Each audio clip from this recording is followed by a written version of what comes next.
You're listening to Joy in the Morning, your morning show. I'm Joy Curry, and this is WETN, Wheaton College Radio. We have a special guest in studio. This is part 2 of a new series that we're doing with Pastor Rob Rienow, family pastor of Wheaton Bible Church, also founder of Visionary Parenting, and an author of the book of the same title, which I am now holding in my hands right here. Visionary Parenting, Capture a God-Sized Vision for Your Family. I think every family wants a God-sized vision, Pastor Rob. Amen. Thanks, Joy, for having me back. Yeah, thanks for coming back. How are you doing? I'm doing fine. Yeah? Yeah, I was looking at your website, visionaryparenting.com, and I took a look at your travel schedule, and I thought, oh my goodness, he's been everywhere since I last saw him. There's a lot of stuff going on. Well, it is exciting. You know, one of the things that's happening with just churches around the country is that people are kind of waking up to the primary role of parents and grandparents and aunts and uncles in the home. And wow. For the last few decades, a lot of us have been sort of doing the drop your kids off at church and we'll take care of it. And now churches are catching the biblical vision of helping parents pass faith to their kids at home. So it's exciting. It was not a primary role at all before. And that's the kind of thing that you are teaching us and encouraging us in. I understand there is a conference coming to Wheaton Bible this November that is along those lines. Tell us about that. Yeah, we've got the Chicagoland Parenting Vision and Strategy Conference coming. It's going to be November 13th and 14th, Friday night and Saturday. It's being sponsored by the National Center for Biblical Parenting with a guy named Scott Turansky. And Scott's the author of a lot of books on parenting, and our church is thrilled to partner with him. And it is for parents and grandparents of kids of all ages. Any parent who wants to get some more parenting skills, but particularly for parents who they want to pass faith and character to their kids. They want their kids to love God, they want their kids to follow God, and they want to put together a plan for how to do that to the best of their ability. There's no magic formulas. There's no quick fixes, but the Parenting Vision and Strategy Conference, there's about 30 churches from Wisconsin to Indiana that are partnering with us and bringing people. And all the information is at the Wheaton Bible website, wheatonbible.org. You can also find it at biblicalparenting.org, and then my website too, visionaryparenting.com. So lots of places on the web to find it. 30 churches, that's a lot. Yeah. They've all come together. That's wonderful. So we've got people listening throughout Chicagoland and perhaps in Indiana and Wisconsin and that sort of thing. And this is definitely worth the short drive to come together with many others. The Vision and Strategy Conference, the Parenting Vision and Strategy Conference at Wheaton Bible in West Chicago, November 13th through the 14th. Very exciting. We'll continue to talk about that and remind people about that and give them all kinds of good information.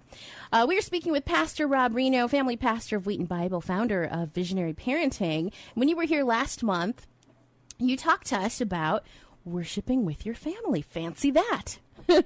We in this Christian culture that we live in, we're big on worship, but you don't often hear people talking about having worship time with their family. Yeah, well, family worship for centuries has been the centerpiece, really, of the Christian spiritual life, built on this idea, kind of that who we are at home is who we really are. And it comes from Deuteronomy chapter 6 is the primary text where Jesus says this is the most important commandment in the whole Bible, where it says, love the Lord your God with all your heart, with all your soul, with all your strength. And people look at that and they say, well, that's great. But the question is, what are you going to do about it? In other words, what does it really mean to love God? What are the practical steps that you take? And in Deuteronomy 6, the next few verses, it says, these commands that I give to you today are to be upon your hearts, impress them on your children, and talk about them when you sit at home. And so in those few verses, it starts with this global love God. Say, okay, God, we want to love you. What do you want us to do? Well, what I want you to do is I want you to talk about me when you sit at home. And down through the centuries, that's been called family worship. It's not complicated or weird. It's just when the people in a home, the aunts and the uncles, grandmas, grandpas, moms, dads, get together, pray together, open the Bible together, and they view their family as their primary discipleship small group. There's all these buzzwords in the church today about we need to do life together. We need discipleship happens in the context of relationships. And I believe the Bible teaches that if there's people to do life with, That's the people at your home. If you're looking for authentic, real relationships, go home. You'll find authentic relationships there. I love that. Every day. Go home. And it makes sense that God would kind of build in that small group for us. And I'm sure the personalities and all of that are crafted by him and how they all come together. And all that you need is right there. He's already made that provision for us. We're speaking with Pastor Rob Rienow from Wheaton Bible Church. And so this whole idea of family worship, I'm sure can look many different ways depending on who's in the family and the age of the kids and that sort of thing. Let's talk a little bit about what that looks like for people that have teens in their household. Absolutely. Well, if you start family worship when kids are real little, their hearts get accustomed to it. They get comfortable with it. It just becomes part of their routine. They ask for it. Hey, when are we doing family worship? When can we sit down to talk? Have you seen that in your family? Absolutely. That's awesome. Absolutely. Little kids want to be close to their parents. That's just a natural thing that they want. And they want to be blessed by the parents. They want to talk about meaningful things with their parents. But unfortunately, in a lot of our families, things get so crazy and so busy. The years go by. And then what happens is we realize we've got teenagers, and now they're starting to make decisions that are pretty big. You know, little first graders are not making a lot of life and death decisions, but teenagers are. And parents then sometimes kind of freak out. Oh, my goodness, my kid needs advice. My kid needs help. They're making this decision. And it's never too late for a parent to connect deeply with the heart of their teenager. Unfortunately, say that again. Yeah, it's never too late. That's huge. Yeah, for a parent to connect deeply. But it feels like it sometimes. You see, what happens is, and this is a really predictable, common thing in our culture today. I believe that the main thing that Satan wants to do in the relationship between a parent and a child is to break their heart connection. To break their heart connection. To take away closeness, to take away warmth, openness, and honesty. And with the families that I work with, and even in my home, I think you see this attack really frequently in middle school.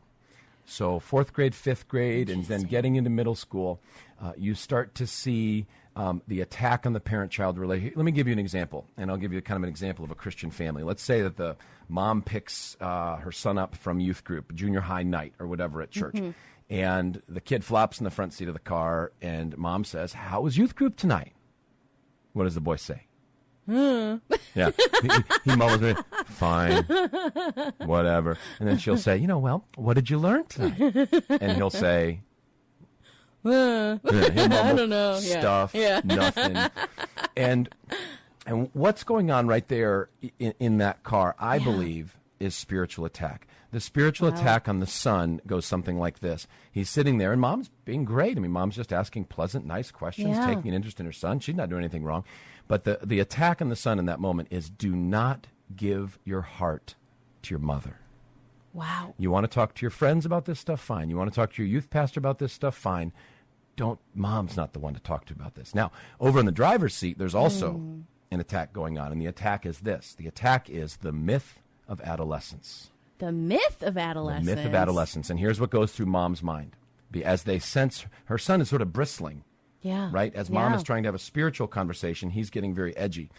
And so the thoughts going through mom's mind are, oh, yeah, this is what they told me was going to happen during these years. Mm-hmm. That from the ages of 12 to 30, my kid's going to be a blithering idiot. He's not going to want to have anything to do with me. He's not going to want to have anything to do with church and religion. He's going to go sow his wild oats, and he's going to have a stinky attitude. And it's my job as a parent just to white-knuckle it and hold on for dear life, and maybe, by some random happenstance, we can have a relationship again someday. Goodness, years down the line. Exactly. And that is really the vision that parents have of the teen years. And that's the vision we give to teenagers. That's the expectations that we set for them, that these are the years as a culture we expect you to be a disaster. This is how it is. We just have to deal with it. Right. And so what do our teens do? They're very good at living up to expectations, right? Good point. And so the mom then in that situation, she also then retreats and withdraws because she says she believes these lies like friends are more important now. Lie. Nobody's more important than mom and dad. I think of it, there's an illustration I use. Imagine, Joy, you were going to climb Mount Everest, okay? Okay. And you have paid your $60,000 to the Sherpas who are going to carry all your gear. These are the guys in the loincloths, right, who climb barefoot and carry everything for you. And on Everest, you get up to 26,000 feet. Now, Everest is 29,000 feet, and from 26 to 29,000 feet, that's the death zone. If you're going to die on Everest, that's where you're going to die.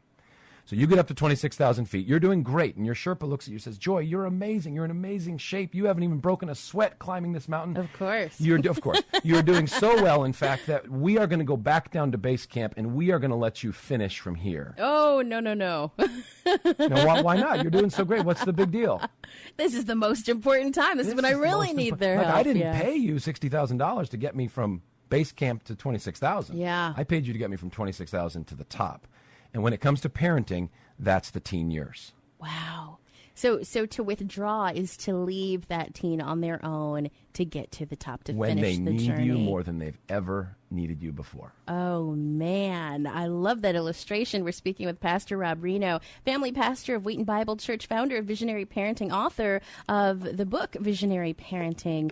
And this is good stuff. This is stuff that Pastor Rob is living out in his own life. He has dedicated his life to his family, and they worship together. How many kids do you have now? We have been blessed with 5 children, and there is 1 on the way in 6 weeks. On the way. Oh, my goodness. And how many boys and girls do you have? We have 2 boys and 3 girls. Our order is boy, girl, girl. Oh, and then we don't know the next one. Almost the Brady Bunch. So it's either going to be 3 to 3, boys to girls, or 4 to 2, girls to boys. Now, my sons are hoping for twin boys, which would catapult the boys past the girls in one fell swoop, but we don't think that's going to happen. So that remains to be seen. Well, congratulations. Thank you. We're baby number 6 on the way. So Pastor Rob, this adolescence thing, it's a lie. It's a myth. It doesn't have to go that way. Well, here's the deal. Is it common that young people hit bumps in the road during these years? Sure. Yeah. That's really common. But the idea of adolescence, the theory of adolescence is that this is a healthy, necessary rite of passage.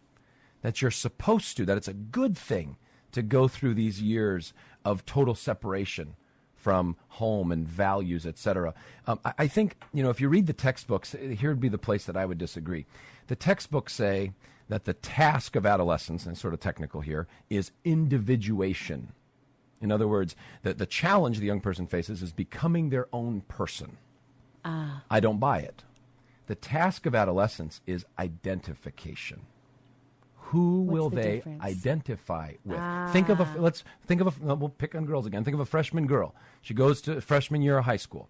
She finds a little group, right? Mm-hmm. And she goes with those girls, and she dresses like those girls and talks like those girls. And then maybe around Christmas time, things blow up with those girls, and so she gets rid of them. There's a new group. And she picks a new group. Yeah. Now, what is she trying to become an individual? No, she's trying on different identities. Identification. Who is she going to identify with? And as Christian parents and as Christian churches, what we want to invite our teenagers into is to say, what we want to invite you to do is to identify with us. You're about to become an adult. Our invitation to you is identify with the faith of your mother, with the faith of your father. Identify with your church so that we can launch you into the mission that God has for you in this world. Now, is there anything that people outside of the family, I'm thinking of youth group leaders, I'm thinking of, just close friends and neighbors, is there anything that they can be doing to kind of assist a family that they know in this process? Absolutely. The very best thing that you can do for families in your life, when you're speaking with parents, the very best thing you can do is to encourage them to turn their heart to their teenager. In other words, every time I walk out the door of my house, I am pulled away. My heart's pulled away from focusing on the ministry that God's given me, primarily with my wife and children and then at church. So my heart's always pulled into doing my hobbies. My heart's always pulled. So if you have your friends who are parents, are you encouraging them to make it the number one mission of their life to pass faith and character to their kids? Now, if you have relationships with the teenager, let's say you're a youth pastor, you're a teacher, well, what do you do with them? You encourage them to give their hearts to their parents. And so you're the matchmaker. When you're always pushing the parents toward the child, you're always pushing the child toward the parents. For example, let me give you an example what some of our youth pastors will do at Wheaton Bible Church. They'll finish a youth group event, a youth group morning, and the youth pastor will have taught from the Bible and given the students some challenges and application areas. And frequently what he'll say is, now the very first thing you need to do with what you just heard today is you need to go tell everything you just learned to your parents. Oh, that's You need to open up your heart to good. your mom, open up your heart to your dad, your aunt, your uncle, your grandma, your grandpa, whoever plays that role in your life. Give them your heart. One of the most powerful parenting scriptures in the Bible is from Proverbs 23:26. Proverbs 23:26 is written from Solomon to his son, where it says, "My son, give me your heart." Give me your heart. Oh, that's so good. As Christians talk about giving our heart to Jesus, Right. but that phrase is not in the Bible. I know I'm not down on it. I know what we mean. It's believe in Jesus, trust Jesus. But there is a phrase in the Bible of who you're supposed to give your heart to.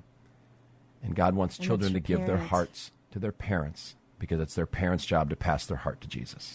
This is good stuff. We're talking to Pastor Rob Reno, family pastor of Wheaton Bible and founder of Visionary Parenting. Can people find this kind of information on your website? Absolutely. Yep. VisionaryParenting.com. VisionaryParenting.com is the website. I have a feeling that some of these topics will also come up at that conference in November that we were talking about. There is a Chicago area Parenting Vision and Strategy Conference. Wheaton Bible Church is hosting it, as is the National Center for Biblical Parenting and Visionary Parenting, November 13th through 14th. You can go to any of those websites, wheatonbible.org, biblicalparenting.org, or visionaryparenting.com for more information. We'll continue to talk about that. And this is an ongoing conversation. We will continue it next month. Pastor Rob is coming back, and there's so much to talk about. You mentioned that that it's never too late for families to connect like this, Pastor Rob. What about empty nesters that have grown up kids? Yeah. Is it too late then? It is never too late. You see, the power that God built into the heart connection between parents and children never goes away. And what we found at Wheaton Bible Church, and in fact in churches around the country where we're surveying this, 2 out of 3 empty nest Christian parents, 2 out of 3 of our empty nest Christian parents have at least one child, grown child, who is not converted or not walking with the Lord. Really? 2 out of every 3. It is a colossal problem in the church, and very few people are talking about it. And the reason we're not talking about it is because it hurts so much. You know, these folks are walking around our churches. They're hearing sermons about evangelizing their neighbors. They're hearing sermons about, global missions, all of which is wonderful. And they're worried sitting about there their kid. and they have one of their own children, 25, 30, 35 years old, struggling with faith. Wow. And it's never too late. The shortest distance, if you're listening right now and you're in that situation, the shortest distance between your child's heart and Christ is you.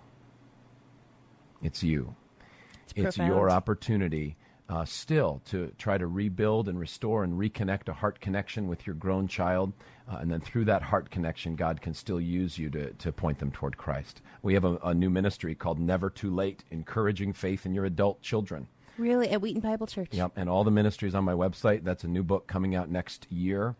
And it's a huge need. And so we can find more information at visionaryparenting.org. What a great ministry. .com. Visionaryparenting.com is that website. Pastor Rob Reno, family pastor of Wheaton Bible, and also founder of Visionary Parenting. And what a great message to pass on. It's never too late. So encouraging.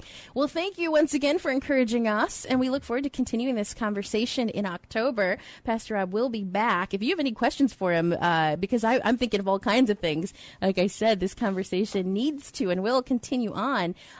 Feel free to send him an email or send us an email at wetn@wheaton.edu, and we will talk with him again in a month. Family pastor of Wheaton Bible Church, now in West Chicago, and founder of Visionary Parenting, Pastor Rob Reno. Such a pleasure.